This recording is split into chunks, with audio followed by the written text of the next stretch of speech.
नमस्कार। Mind matrix academy में आपका स्वागत है। जैसा कि आज हम चर्चा करने जा रहे हैं राजस्थान लोक सेवा आयोग अजमेर पर। राजस्थान लोक सेवा आयोग अजमेर ने हाल ही में राजस्थान राज्य एवं अधीनस्थ सेवा संयुक्त प्रतियोगिता परीक्षा 2024 का भर्ती का नोटिफिकेशन जारी किया। दिनांक 2 सितंबर 2024 को जारी हो चुका, अर्थात ये कल जारी हो चुका है नोटिफिकेशन। इसके अंदर कुल पदों की बात की जाए तो राज्य सेवा और अधीनस्थ सेवा के पदों की संख्या टोटल 733 है। इन 733 में से 346 ये राज्य सेवाएं हैं और अधीनस्थ सेवाओं की संख्या है 387 पद। तो इन पदों पर नोटिफिकेशन जारी हो चुका है। अब तैयारी करने का अवसर आ चुका है। अपना सर्वस्व झोंक कर इस परीक्षा में सफलता हासिल करना हमारा एकमात्र ध्येय बन चुका है। हम सबको तटस्थ रहकर अपनी क्षमता का संवर्धन करके इस एग्ज़ाम में सफलता हासिल करने का प्रयास करना होगा। अब देखते हैं इसमें पदों का बंटवारा किस हिसाब से है, किस भर्ती की कितनी पद हैं। तो यहाँ राजस्थान प्रशासनिक सेवा अर्थात आप जो प्रॉपर बनना चाहते हो, RS अर्थात आप SDM बनना चाहते हो, सारे इस वैकेंसी में SDM के पदों की संख्या कितनी है? 28 पदों की संख्या है इसमें। और इसके अलावा जो बड़े बड़े पद है, राजस्थान पुलिस सेवा के 50 हैं, बाकी राजस्थान लोक लेखा सेवा के 109 हैं। उसके अतिरिक्त इसमें जो बड़े स्तर पर जो भर्ती देखी जा रही है वो सबकी नज़र यहाँ पे है राजस्थान तहसीलदार सेवा। राजस्थान तहसीलदार सेवा कितनी है? 167। इस तरह से आप देख सकते हैं कि इस वैकेंसी के कितने पद हैं। और इसका एक आगे पेज और है, उस पेज में आप देख सकते हो कि RS वैकेंसी में कैटेगरी वाइज पदों का वर्गीकरण कैसे है। वो इंडेक्स आप देख सकते हैं। जैसे ये जो चार्ट है, इस चार्ट में आप ये देख सकते हैं कि इस वैकेंसी में, इस वैकेंसी के अंदर कैटेगरी वाइज सीटों का वर्गीकरण कैसा है।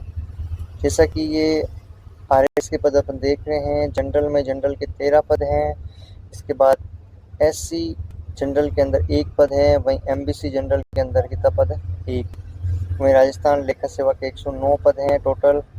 और इस तरह से ये पूरा चार्ट है जो आप अपनी कैटेगरी वाइज देख सकते हैं कि कितनी सीटें पर खाली हैं, किन सीटों पर वैकेंसी आयोजित होने जाती है, परीक्षा आयोजित होने जाने वाली है। इसके अतिरिक्त जो राजस्थान लोक सेवा आयोग के नोटिफिकेशन में जारी किया, तो यहाँ किस प्रकार से आवेदन करना होगा और दिव्यांगों के लिए क्या है, महिलाओं के लिए क्या है, और NCC कैडेट यहाँ जो भूतपूर्व सैनिक रह चुके हैं उनके लिए क्या क्या प्रावधान हैं, क्या क्या आरक्षण है, इस तरह से भी अपन इस वीडियो में देखेंगे। तो आगे बढ़ते हैं। सबसे पहली बात, इसमें जो चल रहा है शैक्षणिक योग्यता क्या है, तो आपका ग्रेजुएशन कंप्लीट होना चाहिए या अंतिम ईयर की परीक्षा में शामिल हो चुके हो या शामिल होने जा रहे हो। अर्थात आप BA कर रहे हैं, आप BA कर रहे हैं या BSc कर रहे हैं या आप BTech कर रहे हैं, आपकी ग्रेजुएशन डिग्री के लास्ट ईयर हो, उसका एग्ज़ाम अपेयर कर रहे हो या दे चुके हो, उसका रिज़ल्ट आना बाकी है। लेकिन शर्त ये रखी गई कि ये जो रिज़ल्ट है ये मेंस से पहले आ जाना चाहिए। इस तरह से इन्होंने शर्त रखी है। और रही बात इसमें एज जो चाहिए वो अपने चाहिए 21 ईयर चाहिए।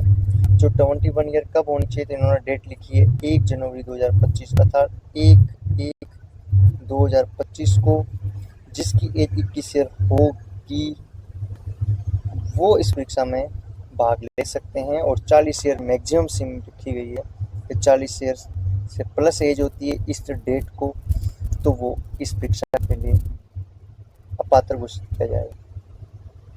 इसके अतिरिक्त इनमें आवेदन करने के लिए अभ्यर्थियों को कुछ छूट है।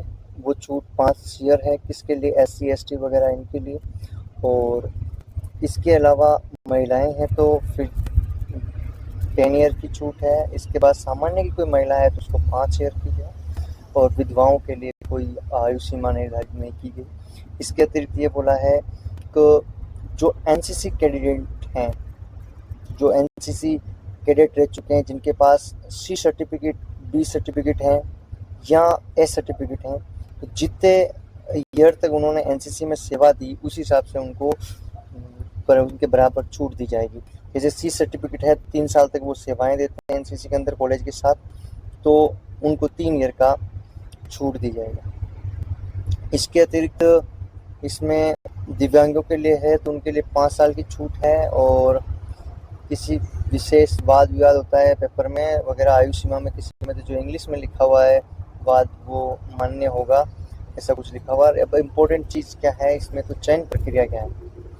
देखो, चयन प्रक्रिया में जो इम्पोर्टेंट चीज़ है, जो आपको लगती है या जो मुझे भी लगती है, वो ये कि इसका प्रोसेस यदि किसी को समझ में आ गया, इसका प्रोसेस, इस भर्ती के आयोजन का प्रोसेस समझ में आ गया, तो चयन प्रक्रिया आपकी समझ में पूरी आ जाएगी। तो भर्ती की प्रक्रिया में क्या होता है, तो पहले होता है इसका प्रीलिम्स आयोजित होता है, उसके बाद मेंस होता है, और मेंस के बाद क्या होता है, इंटरव्यू बोलो या इसको बोले पर्सनैलिटी टेस्ट या वाइवा बोल सकते हैं।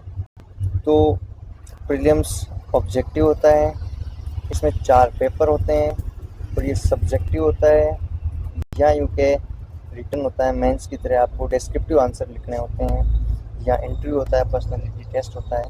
हाँ, अब ये बता दूँ, इसमें जो इन्होंने जो मेंशन कर रखे हैं, यदि आपके पास NCC सर्टिफिकेट है या कोई अचीवमेंट है तो आपको क्या दिया जाएगा, प्रेफरेंस दी जाएगी आपको, ठीक है। और इस तरह से इसका आयोजन देखा।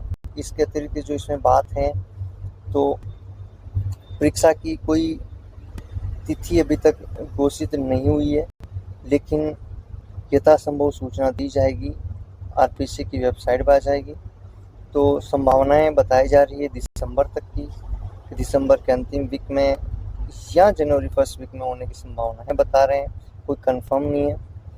इसके अतिरिक्त जो इम्पोर्टेंट है वो यही है, परीक्षा ये देखो वस्तुनिष्ठ प्रकार की होगी आपका प्रीलिम्स, फिर मेंस आपका वर्णनात्मक होता, अर्थात आपको डिस्क्रिप्टिव आंसर लिखने होते हैं, ठीक है। और इसके लिए पृथक से सूचनाएं जारी की दी जाएगी, ये नॉर्मल सी चीज़ है। और इसके बाद आवेदन कब से शुरू हो रहे हैं, तो ये इम्पोर्टेंट चीज़ है, ध्यान में रखना। आवेदन हो रहे हैं अब 19 सितंबर जो आ रहा है वहाँ से फॉर्म चालू होंगे, 1 माह तक फॉर्म भरे जाएंगे, और कब तक भरे जाएंगे, ये 18 अक्टूबर तक फॉर्म भरे जाएंगे, ठीक है। इसके अतिरिक्त जो आपको ध्यान देना है, अभी वो चल रहा है, OTR चल रहा है, वन टाइम रजिस्ट्रेशन जो चल रहा है वो कंप्लीट करना है। और यदि आपने रजिस्ट्रेशन कंप्लीट कर रखा है तो आपको आवेदन करने में कोई ज़्यादा प्रॉब्लम फेस नहीं करनी पड़ेगी। और इसके अतिरिक्त अपने को ध्यान देने वाली चीज़ें ये है कि जो उनका OTR फर्स्ट टाइम हो रहा है उनके लिए फ़ीस है, देख लेना अपने हिसाब से। और ये सिलेबस हो गया। जो प्रीलिम्स होगा वो 200 तो इसके मार्क्स होंगे, 150 इसके क्या होंगे, क्वेश्चंस होंगे। और इसके अलावा जो ये मेंस है, तो मेंस देख लेते हैं। तो मेंस में जो पेपर होते हैं वो 4 पेपर होते हैं। एक GS फर्स्ट होगा आपका, GS सेकंड होगा, और GS थर्ड होगा, और GS क्या होगा, फोर्थ होगा। ये सब आपके 200-200 मार्क्स के होंगे, अर्थात ये कितने हो गए, 800 मार्क्स के होंगे, ठीक है। और फिर आपको इसमें ध्यान देने वाला इंटरव्यू होगा और 100 नंबर का। और इसके अतिरिक्त चीज़ें,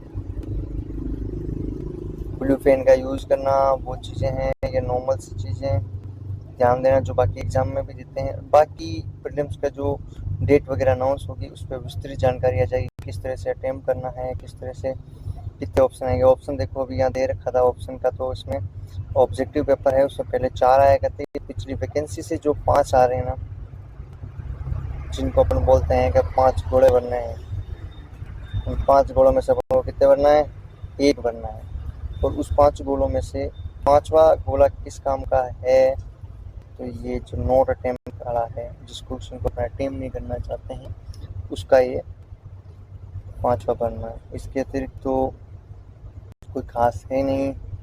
तो नोटिफिकेशन तो क्या हो चुका है, आउट हो चुका है।